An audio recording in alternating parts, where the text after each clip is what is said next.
Assalamualaikum warahmatullahi wabarakatuh. Perkenalkan, saya Akil Mutiara Sabita dengan nomor induk mahasiswa 24540538 TK6006. Pada kesempatan kali ini, saya akan membuat video pembahasan tugas mekanika teknik tugas 3 yang bernomor 4.145.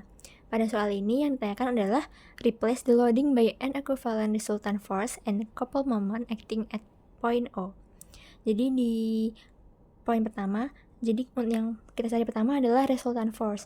Untuk cari resultant force sendiri, pada gambar ini, resultant force di sumbu X itu tidak bekerja, jadi nilai Fx-nya itu 0, maka kita hanya menghitung Fy-nya saja atau Fr-nya. Nah, untuk menghitung Fr-nya itu, kita menggunakan luas dari masing-masing bagian yang ada di bawah garis ini. Nah, untuk di gambar ini saya bagi menjadi 3 bagian, yaitu bagian 1 yang berbentuk segitiga, bagian 2 berbentuk persegi panjang, dan bagian 3 berbentuk segitiga. Nah, untuk menghitung luasnya, menghitung luas seperti pada umumnya, yaitu untuk luas pertama, setengah dikali alas, yang itu alasnya 1,5, dan tingginya itu 8 dikurangi 5, yaitu 3. Nah, untuk yang bagian kedua, untuk luasnya adalah 5 dikali 2,25, dan bagian ketiga setengah dikali alasnya 0,75 dan tingginya 5. Nah, di sini tidak lupa nilainya adalah negatif karena gaya di sini tuh bekerja ke arah bawah, yang dimana dia melawan sumbu Y positif, maka dia nilainya negatif. Nah, setelah itu kita hitung semuanya, perkalikan dan penjumlahan, hingga akhirnya mendapat hasil 15,375 dan nilainya negatif karena arah gayanya itu ke bawah. Nah, selanjutnya kita mencari momen di poin O. Nah, di sini kita asumsikan bahwa untuk gayanya itu adalah counterclockwise.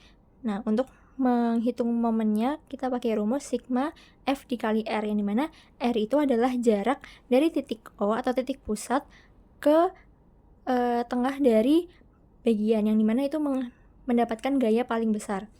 Nah, untuk bagian pertama yaitu adalah segitiga. Untuk segitiga sendiri jaraknya itu tidak pas di tengah-tengahnya, namun bernilai sepertiga dari alas jika diukur dari titik pusatnya atau titik O. Jadi untuk yang pertama itu adalah F dikali R, di mana F-nya itu minus 2,25 dikali R-nya sepertiga dari alas, yaitu 1,5, jadi 0,5. Jadi 2,25 dikali 0,5.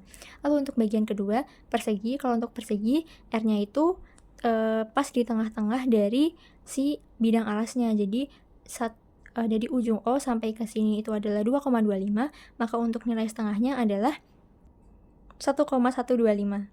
Jadi untuk MR-nya adalah 11,25 dikali 1,125. Untuk bidang yang ketiga ini agak berbeda dengan yang bidang pertama, dikarenakan untuk R-nya sendiri kita ukur dari titik pusat 0 sampai ke sepertiga alasnya. Jadi untuk R-nya dari bidang ketiga adalah 2,5, terus dikalikan dengan F-nya yaitu 1,875. Setelah semuanya kita masukkan, lalu kita hitung semuanya hingga akhir dan mendapatkan hasil minus 18,5. Nah, kenapa ini bernilai minus? Berarti asumsi kita di awal bahwa ini adalah counterclockwise itu salah. Oleh karena itu, hasilnya berarti momen di poin O itu 18,5 kN dengan arah yaitu clockwise.